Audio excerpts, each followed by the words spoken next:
ఇవి అత్తికాయలండి. మా సైడ్ అయితే అత్తికాయ అనేసి అంటాము. ఇవి మేడికాయలు అని కూడా కొన్ని సైడ్‌లు అయితే అంటారు. మేడి పండు చూడు మేలిమైయుండు, పొట్ట విప్పి చూడు పురుగులుండు అని మనకి పద్యం ఉంది కదా!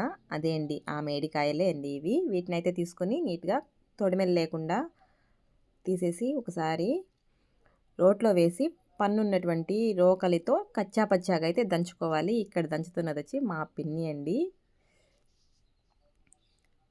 ఈ విధంగా కచ్చా పచ్చాగా దంచుకున్న వాటిని చాటులోకి తీసుకొని కొంచెం కొంచెంగా నీట్‌గా చెరిగేసుకోవాలి. ఇక్కడ కనిపిస్తుంది కదా! దబ్బండి. ఈ విధంగా దబ్బలను మాత్రమే తీసుకొని మనం కూర చేసుకోవాలి. తాళింపు చేసుకోవాలి.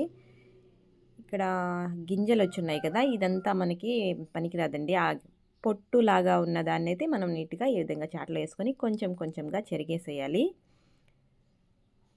చెరిగేస్తే బాగా చెరిగే వాళ్ళైతే ఆ పొట్టంతా వెళ్ళిపోతుంది. నాకు కొంచెం చెరగడానికి రాక అలా విజారిచ్చి ఏస్తా ఉన్నాను. పై పెద్ద పొలుకులే తీసుకునేసి పొట్టంతా పోసేస్తున్నాను.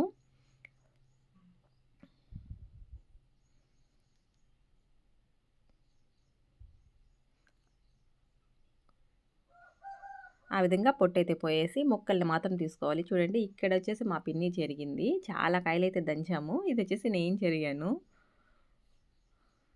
ఈ దబ్బల్ని మాత్రం తీసుకొని నీట్‌గా ఒకసారి అలిమేసుకోవాలి. నీళ్ళల్లో ఏసి బాగా కడిగేసి తర్వాత నీళ్లు పోసి కొద్దిగా నీళ్లు అంటే కాయ దబ్బలు మునిగే వరకు నీళ్లు పోసి ఉప్పేసుకొని ఉడికించుకొని నార్మల్ మనం గోరుచిక్కుడుకాయ ఇవంతా ఎలా తాలింపు ఫ్రై చేసుకుంటామో సేమ్ అదే టైప్‌లో అయితే ఫ్రై చేసుకునేసేయాలి.